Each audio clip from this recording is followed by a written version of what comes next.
আসসালামু আলাইকুম। শুরু করছি এই সেফ বিশ্ব সংবাদ। জানিয়েছি হাতে থাকা আজকের সর্বশেষ সংবাদ শিরোনাম। আবারও ভারত পাকিস্তান সীমান্তে ভয়াবহ গোলাগুলি, মারা গেলেন বাংলাদেশের জনপ্রিয় কণ্ঠশিল্পী এন্ড্রু কিশোর। আবারও সৌদি সরকারের নির্দেশে প্রবাসীদের ইকামার মেয়াদ বাড়ল 3 মাস। চরম হুঁশিয়ারি শি জিনপিংয়ের। শুরু করছি খবরের বিস্তারিত।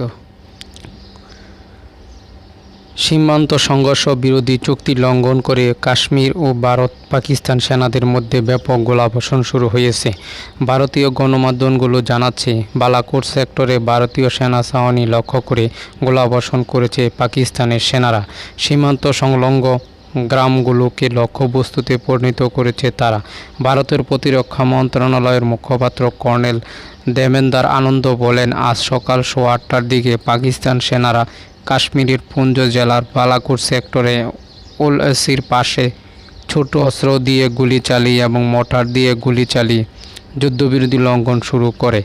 ভারতীয় সেনাবাহিনী তার প্রতিশোধ নিচ্ছে, তবে ভারতের সেনারাও পাল্টা প্রত্যাঘাত করে বিনা প্ররোচনায় হামলার জবাব দিচ্ছে বলে দাবি দেশটির গণমাধ্যমগুলোর। সংঘর্ষের এই ঘটনাকে কেন্দ্র করে ব্যাপক উত্তেজনা তৈরি হয়েছে, তবে এখন পর্যন্ত দুই পক্ষে কোনো ক্ষয়ক্ষতির কিংবা হতাহতের খবর পাওয়া যায়নি। দীর্ঘদিন ধরে ক্যান্সারে ভুগছিলেন দেশের জনপ্রিয় কণ্ঠশিল্পী এন্ড্রু কিশোর।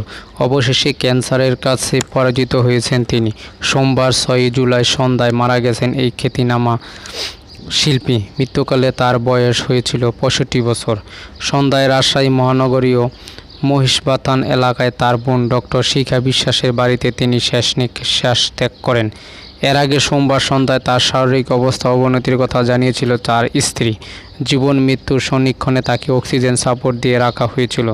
এমন অবস্থায় বেঁচে ওঠার আশা করতে পারছেন না জানিয়ে এন্ড্রু কিশোরের স্ত্রী লিপিকা সামাজিক মাধ্যমে ফেসবুকে লিখেছিলেন, এমন কিশোর কোনো কথা বলে না, চুপচাপ করে চোখ বন্ধ করে শুয়ে থাকে। আমি বলি কি বাপ, তার বলে কি কিছু না, পুরনো কথা মনে পড়ে আর ঈশ্বরকে বলি আমাকে তাড়াতাড়ি নিয়ে যাও, বেশি কষ্ট দিও না।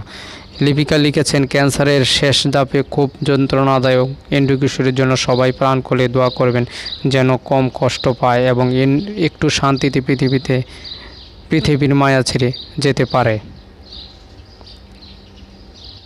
এখন পড়ছি শিরোনামের বিস্তারিত। করোনা পরিস্থিতিতে ছুটিতে দেশে গিয়ে আটকে পড়া প্রবাসীদের ইকামা এবং ভিসার মেয়াদ 3 মাস বাড়িয়েছে সৌদি আরব। করোনা পরিস্থিতিতে যেসব প্রবাসীরা ছুটিতে দেশে এসে আটকা পড়েছেন, ভিসার মেয়াদ শেষ হয়ে গিয়েছে এবং ইকামা মেয়াদ উত্তীর্ণ হয়েছে, তাদের ভিসা ও ইকামার মেয়াদ 3 মাস বৃদ্ধি করেছে সৌদি সরকার। ছুটিতে থাকা প্রবাসীদের ইকামার মেয়াদ 3 মাস বাড়ল সৌদি আরব, যার ফলে মেয়াদ শেষ হলেও চিন্তা নেই দেশে ছুটিতে থাকা প্রবাসীদের। রবিবার সৌদি আরবের পররাষ্ট্র মন্ত্রণালয় বিবৃতি মারফত জানান যে মেয়াদ উত্তীর্ণ ইকামা এবং ভিসার মেয়াদ কোনো রকম জরিমানা ছাড়াই ফ্রিতে আরও 3 মাসের জন্য বাড়ানো হলো এবং পরবর্তীতে যাদের ইকামাও এক্সপায়ার হবে তাদের ইকামার মেয়াদ 3 মাসের জন্য বেড়ে যাবে।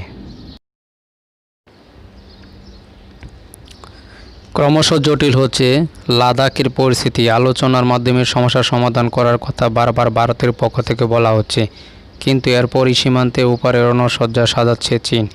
ইতিমধ্যে কয়েক হাজার সেনা সমাবেশ করেছে বেইজিং, যদিও পাল্টা হিসেবে ভারতও খুঁটি সাজাচ্ছে সীমান্তে। চীন সীমান্তে গেছে মিসাইল সিস্টেম সহ একগুচ্ছ অত্যাধুনিক সমরাস্ত্র মোতায়েন রেখেছে ভারত। কিন্তু যুদ্ধ নয়, আলোচনার মাধ্যমে সমস্যা সমাধান করতে চায় মোদী সরকার। অন্যদিকে শুক্রবার জানা গেছে ভারতের পররাষ্ট্রমন্ত্রী হর্ষবর্ধন শ্রিংলা এই বিষয়ে আমেরিকা, ফ্রান্স ও জার্মানি, রাশিয়া ও জাপানকে ব্যাখ্যা দিয়েছে।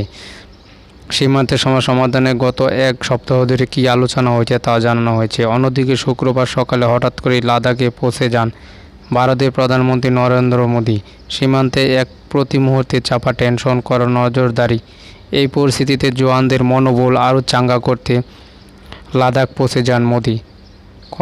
কথা বলেন সেনা কর্মকর্তা জওয়ানদের সঙ্গে, আর তাতেই ঘুম চটেছে চীন।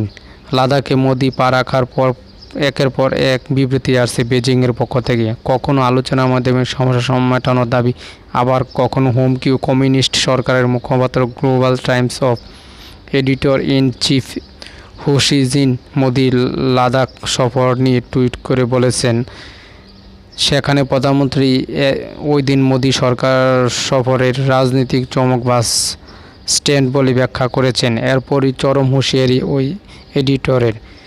সেনাবাহিনীর হুঁশিয়ারি দিয়ে তিনি বলেছেন, ভুলেও যেন চীনের পিপলস লিবারেশন আর্মির দ্বারে কাছে না আসে ভারতীয় সেনাবাহিনী।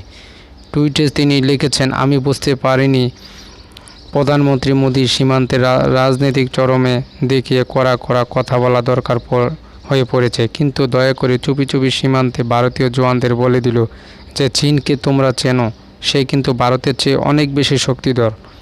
পিএলের সঙ্গে যেন তারা পাল্টা দিতে না যায়, কেননা পিএলের কাছে তারা কিছুই নয়।